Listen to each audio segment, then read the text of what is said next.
contrary to popular belief, Disney is not all sunshine and rainbows, it also has a dark side. So with that in mind, here's our list of the top 10 scary Disney scandals told by employees. First on our list is disgusting restaurants. Now if you're eating while watching this, I suggest you stop, or at least wait until this story is over. Now this online user said, "So I worked in table service at Disneyland, the sit-down restaurants. Turns out restaurants are nasty even at Disneyland. There was a story from Cafe Orleans that happened at some point in the last 5 to 10 years that was a very popular tale around the department. I heard it from someone who worked at that restaurant at the time, so I believe all the details are true. Like I said, restaurants are gross. New Orleans Square restaurants especially so. So once upon a time, a lady is eating her salad only to find a little baby mouse in it.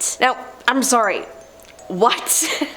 Obviously, chaos ensues, managers and executives come down to deal with it and try to keep the family quiet. I think they essentially had their entire trip paid for to try to avoid news breaking. Now that is just wow. Now after this happened, they set rat traps around the restaurant because they didn't know if it came from the lettuce supplier or the restaurant, which is a pretty good idea. A couple weeks goes by and a guest finds a maggot in their salad. Similar chaos ensues. Again, absolutely disgusting. But after all the chaos, someone in the kitchen sees a maggot fall from the ceiling, so they know it came from the restaurant. Someone is sent into the ceiling to look at it and discovers a rat trap that got forgotten, and I'll let you guys imagine what was in the trap. Now, so you're telling me they were working with a dead mouse in the ceiling? Ew. But that's not the end of this story. Oh no. They continue by saying while the cast member was in there, they apparently touched a live wire and were electrocuted in the ceiling. They had to evacuate the kitchen and the restaurant so paramedics could get him out of the ceiling. Bugs and maggots and things getting in food isn't uncommon for the parks, but this story is so popular because it's so out there and most people know someone who was there for it. Yeah, that was a whirlwind story for sure. Moving on to guest injuries.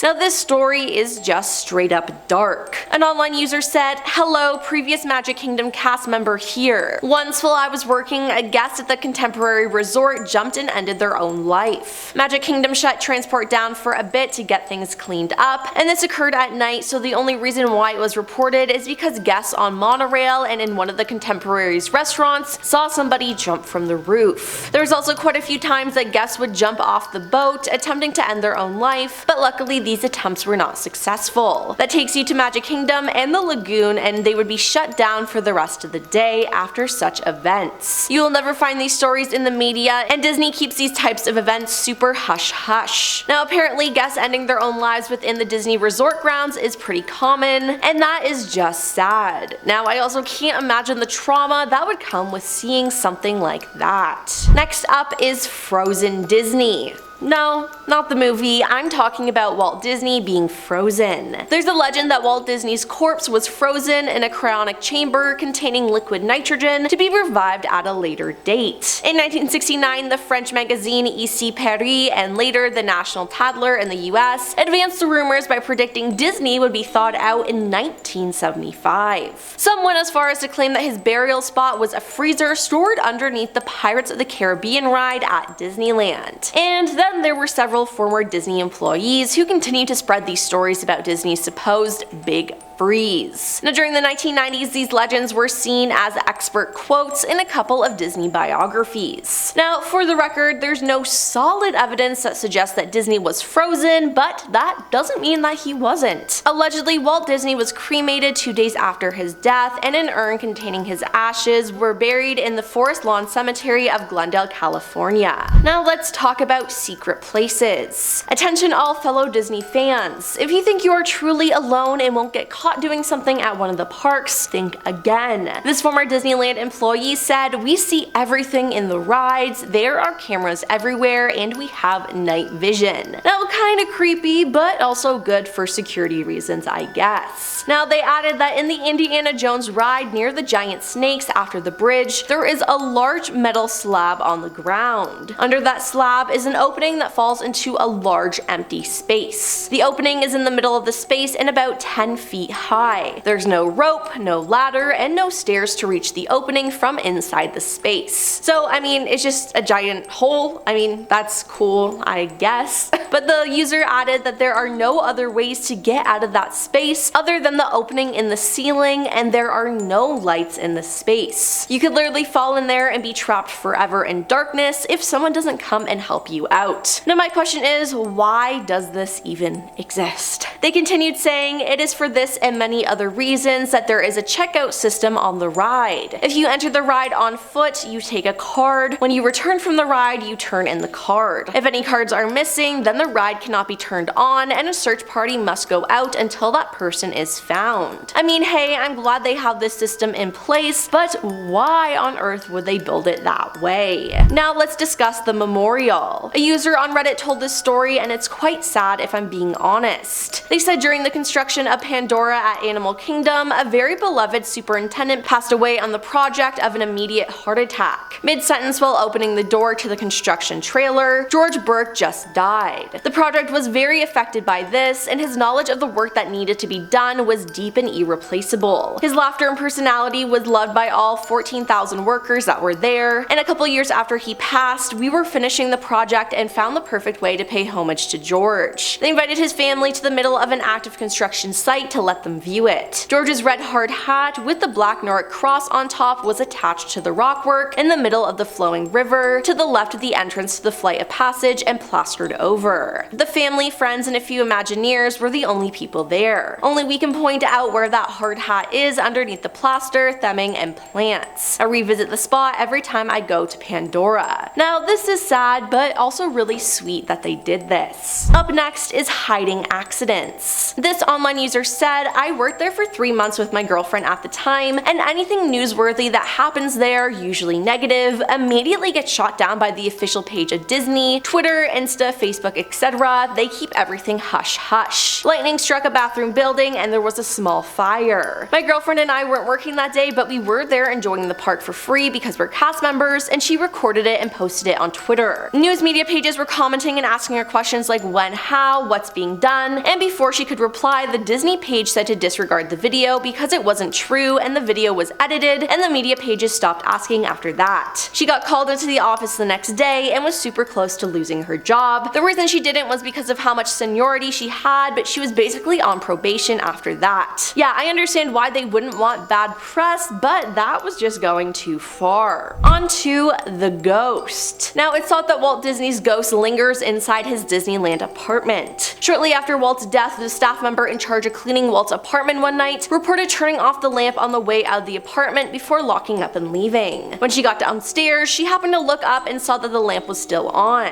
Assuming she had made a mistake, she quickly returned upstairs and switched it off. However, when she got downstairs, the lamp was on again. Now, upon her return to the apartment for the second time, she switched the lamp off and waited inside when she heard the lamp click and flare back to life. Now, since that incident, Disneyland has kept the lamp on, claiming that it serves as a tribute to the park's creator, but it may not be a choice. Cast members to this day report seeing a shadowy figure passing in front of the window, noises coming from inside the apartment, and a continual feeling of being watched from the apartment whenever they are in the vicinity. Now we have the employee Debbie Stone. In 1974, an employee named Debbie Stone was crushed to death between a rotating wall and a permanent theater wall in the America Sings attraction at Disneyland. In and around 10:30 p.m., when the last show got over and the stages were shifting position in between the 45-second interval, a guest from the adjacent theater heard a blood-chilling scream. When he and operators rushed to the scene, they were horrified to see Debbie Stone crushed between the walls of the two theaters. Now, to this day, no one knows exactly what went wrong, and there have been numerous theories. Some state that Debbie may have been inclining towards the adjacent stage to talk to a fellow cast member, or she may have attempted to jump from one stage to the other, or she may have been distracted and stepped backwards without noticing. Either way, this death was just tragic and could have been prevented. Next is the inappropriate guests. We all know whenever you're in customer service, you have to deal with customers who are jerks, so it's no surprise that this happens at Disney as well. A former worker said, "I was a Tinkerbell performer for Walt Disney World about 3 years ago, and I cannot count how many times people asked me what was under my dress or tried to touch me inappropriately. I would always shame them to my PhotoPass attendant, their family, and the people in line by loudly exclaiming, 'You want to know what's under my dress? Well, there's pixie dust, of course.' Or, 'This man is a pirate, he's trying to reach the pixie dust that I keep under my dress,' and they'd walk away in shame like the creepy people they are. Now that is just gross and horrible that they have to go through that, and since the Fates characters are never allowed to fall out of character, there isn't much they can do about the harassment, which is pretty scary.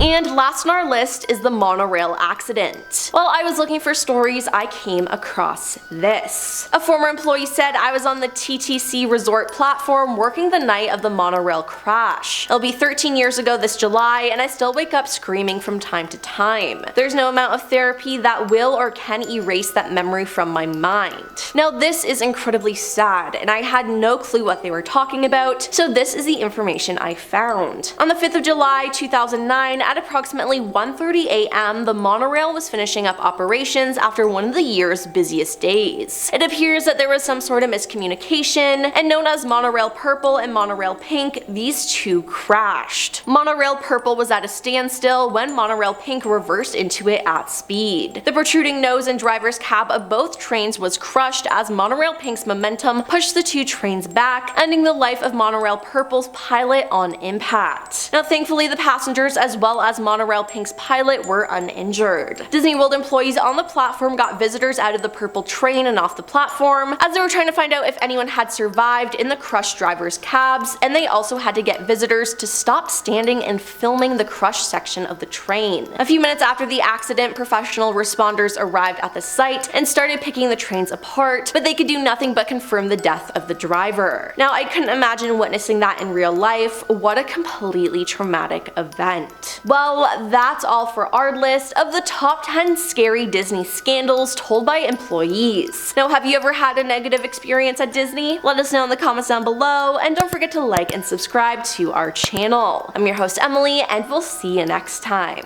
Peace.